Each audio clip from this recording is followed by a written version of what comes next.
Bonjour, alors je ne sais pas exactement comment on dit votre nom. Donc c'est Leonardo Garcia Alarcón. Exactement. Oui. Oui, Leonardo Garcia Alarcón. Avec les sourires, c'est tellement plus beau.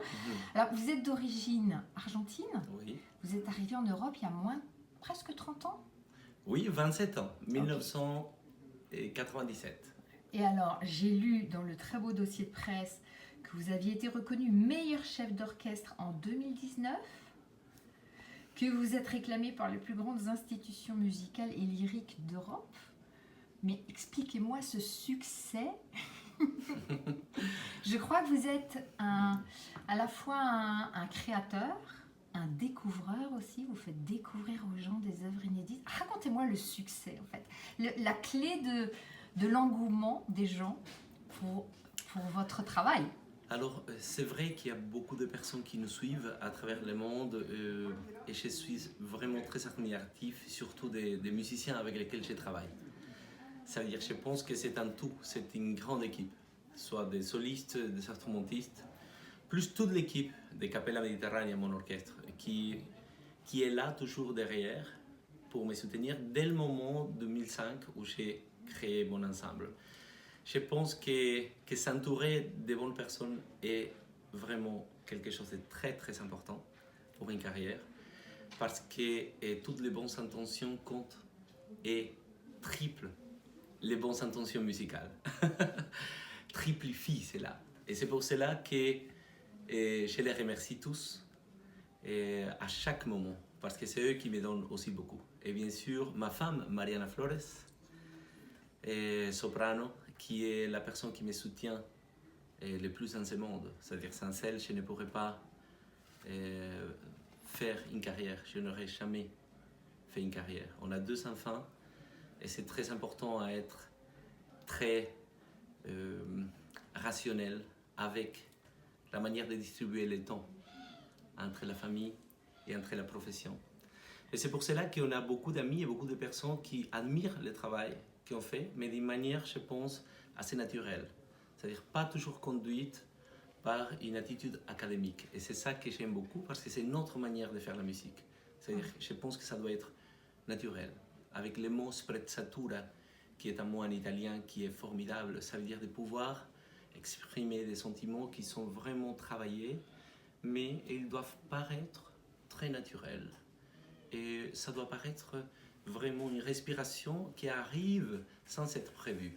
Et la musique vraiment doit se diriger, doit partir du silence pour se diriger dans l'air et directement dans le cœur de cet être humain. C'est pour moi l'intention la plus grande. Et sans vouloir être fleur bleue, comme vous dites en français, c'est-à-dire je pense qu'il faut toujours avoir l'amour comme les chemins pour faire de la musique. Alors tout à l'heure, à vos musiciens, vous avez dit vous êtes dans une église du XIIe siècle. Vous devez envoyer de l'amour. Je l'ai dit Vous avez dit ça? Oui, parce que des fois on l'oublie. Hein. Ça veut dire qu'on peut chanter une pièce qu'on connaît automatiquement ou on peut faire des pièces anciennes simplement comme un outil esthétique. Ça veut dire, oh c'est beau. Non, ça ne me suffit pas du tout. C'est-à-dire ce type de recherche de la beauté par la beauté esthétique, presque des musées, non. On doit avoir une chair spirituelle, de l'âme. La musique est d'abord cela. Et c'est la connexion aussi avec le passé, vers le futur. On se nourrit du passé pour construire le futur. Alors Vézelay, c'est une belle place. Absolument.